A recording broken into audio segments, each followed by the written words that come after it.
My name is Daniel Branco. I'm a neurologist and neuroscientist who has spent a lifetime pursuing a deeper understanding of consciousness. And this is a conversation about high consciousness and happiness.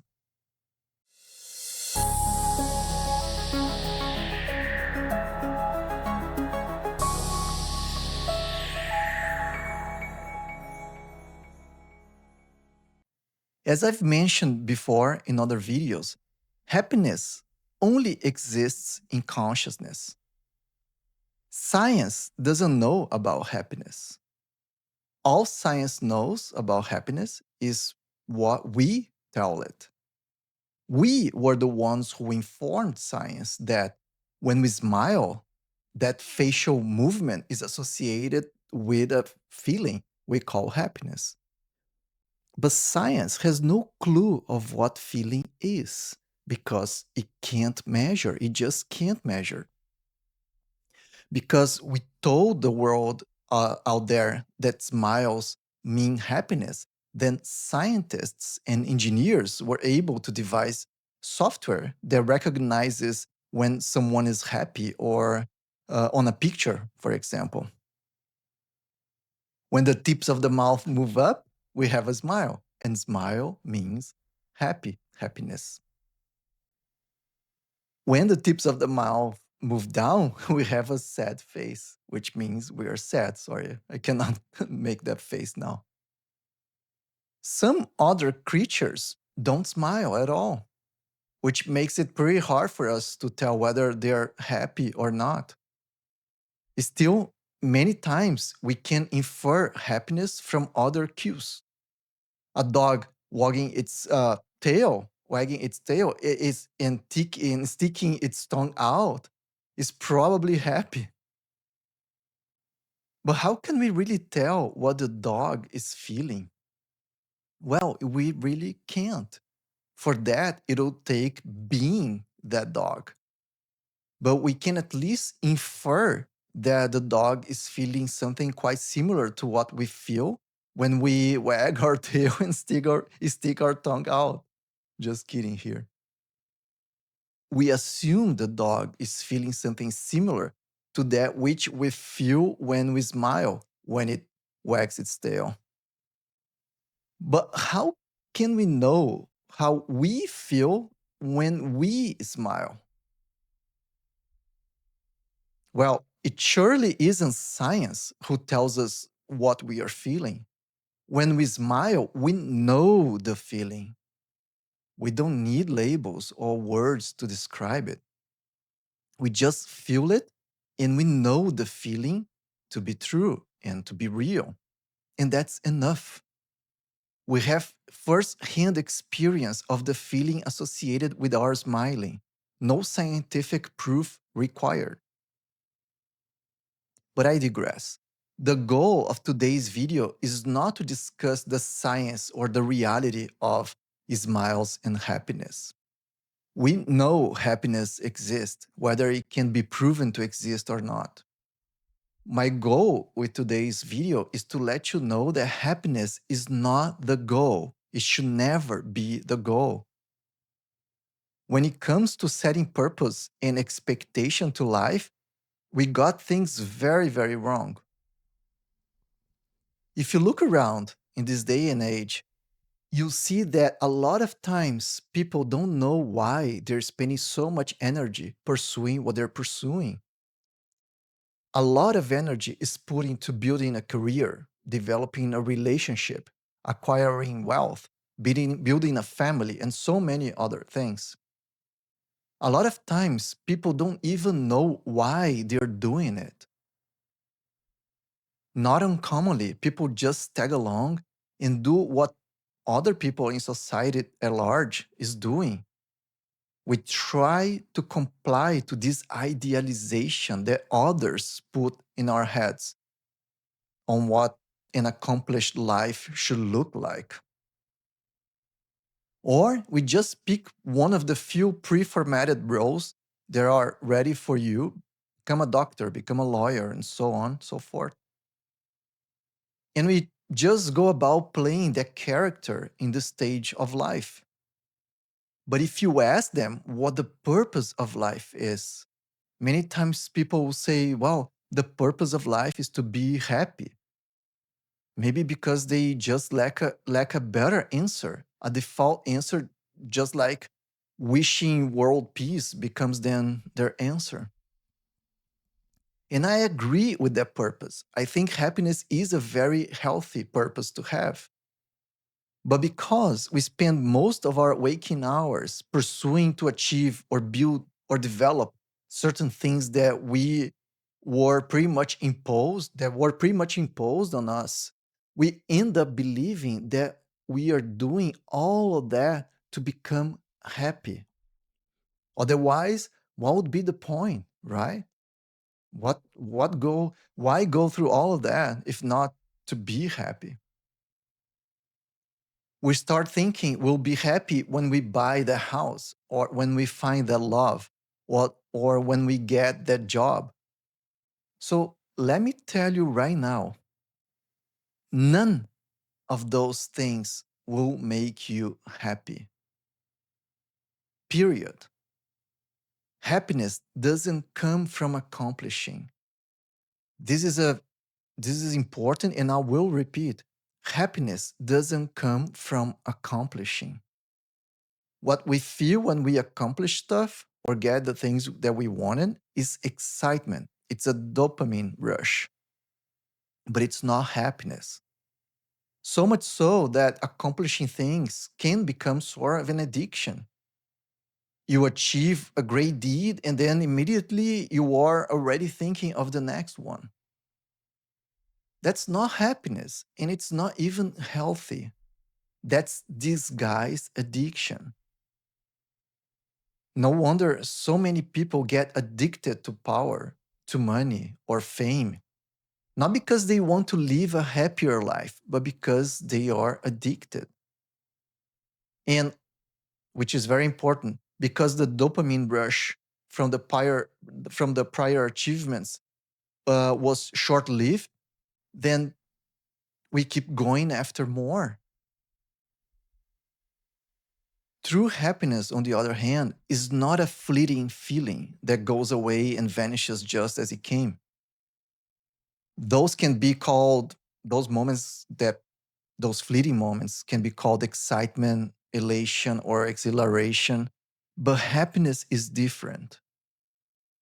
So what is happiness? Happiness is the feel that takes you where you want to go. I'll say it again. Happiness is the feel that takes you where you want to go. If you achieve what you wanted and you are happy and elated about your achievement, then happiness is everything you've been through before you've achieved your goal. Happiness is not what you feel when you get your prize because happiness is not short lived. Happiness should never be the goal. Even if you thought it was, happiness is the way. Happiness is like a song's background, that bass frequency range which provides depth and rhythm. Many of the most popular songs have an extremely simple bass. Like if you are a YouTube fan like I was growing up in the 80s and 90s, and I know many people consider that band these days to be politically incorrect and all of that. But let that aside. If you like to listen to songs like With or Without You, the bass of that music, that song, it only has four notes, each repeating 8 times. And they keep repeating, they go on throughout the entire song without ever changing. All the same from the beginning to the end. When the song reaches its peak, the bass is there, unchanged, stable, solid, steady, unwavering. No matter what happens, you can rely on it to support the song all the way through. No matter whether the song is going through its lows or it's going through its heights. That is happiness. That constant support, that constant feeling. And this is what people get very wrong. Happiness is not the consequence of achieving things in life. In the song of life, happiness is the base. It is the cause, the foundation, and the source of everything you achieve in life. And it's funny to remember when I was a teenager listening to people saying that the goal of life was to be happy. And when they asked me what my goal was, I got quite confused because, as far as I could tell, I was already happy. And if I already was happy, then what's the point of all the rest? I think the same happens to a lot of people. We are born on this planet coming from a happy place, and then we need to start pursuing things with no clear reason, all to achieve something you already had from the beginning. In my case, I decided early on that being happy was not my goal. I picked several of those goals that society throws at us, and I just went after them. I thought I was already happy. I didn't need to pursue that as a goal. And maybe because I already felt happiness, I took more risks than usual uh, because it's not like I had anything to lose anyway, since I already felt happy. But then until I didn't feel happy anymore. So what happened was that I plunged so deep in the pursuit of 3D goals, which is how I call the goals of this three-dimensional physical world, that at some point I lost the happiness I originally had. The song of my life lost its base, and with that, it lost its ground and structure. But this is not a story with a sad ending. It has a happy ending. Just to contradict myself a little bit, since I was saying that happiness doesn't really happen in the end, but it's the fuel that propels you all the way through. And that is true. My happiness was always there, but at some point I had to learn how to reconnect with it. The first thing you need to do to reconnect with your happiness is understand that your happiness never left you, it never leaves you. It is you who gets disconnected from it. To anyone listening to this video right now, whether you know or not, or accept it or not, your happiness exists. It might be lost in the ether, but you can find it and reconnect with it. And when you're back to being connected to your happiness, it takes you to amazing places. It takes you to those moments you thought you needed to be happy in the first place. But now, those moments were the consequence of your happiness, not the cause of it. Sure, they might have brought you satisfaction, but happiness was already there. Those are the moments when you should realize you've been happy all the way through, that every struggle and difficulty along the way were there only to make this moment even more savory and enjoyable. You realize you've been happy the whole time, composing the song of your life, which has to go through lows so you can enjoy the peaks and the heights. Because with no lows, there are no highs. Okay, but how do I reconnect with my happiness if I don't feel it? You might be asking. If I don't feel like I have it right now with me. The first step I already mentioned. You have to know your happiness is out there, that it exists. Not just believe it, know it. Know that your happiness exists. It is very difficult to find it. If it is very difficult to find it, that there is a trick. The secret is finding a little happiness, even if very tiny. And then you keep amplifying that and amplifying and amplifying that little happiness, making it more and more present in your life. Every time for a longer period of time. Start small with small steps and keep growing happiness in your in your first person experienced reality. As you keep amplifying the little happiness along days, months, years, or even decades, it starts taking you to places beyond your wildest dreams. Because happiness is a sense is in a sense is like investing money. Every little investment you make can yield a lot in due time, but even if it takes a long time, it's like compounding interest. But how do you find that little initial happiness or the little initial money that you need to invest for the compounding interest? And how do you keep amplifying it? Well, the good thing about happiness, which is not exactly the case with money, is that happiness can be built out of absolutely nothing. There is no action required. Happiness will just come from the ether to you because it actually loves to find you. Happiness is like a lost dog. All it wants is to find you because it's been yours all the time, just neglected and forgotten by you. All you need to do is make a decision. Just decide to be happy. No reasons required. And happiness will start to pour in. Because differently from excitement and satisfaction, happiness needs no reason to show up. All it takes is you deciding to call it in. But if you need a trick to attract happiness, here's a very simple one. All you have to do is just be thankful.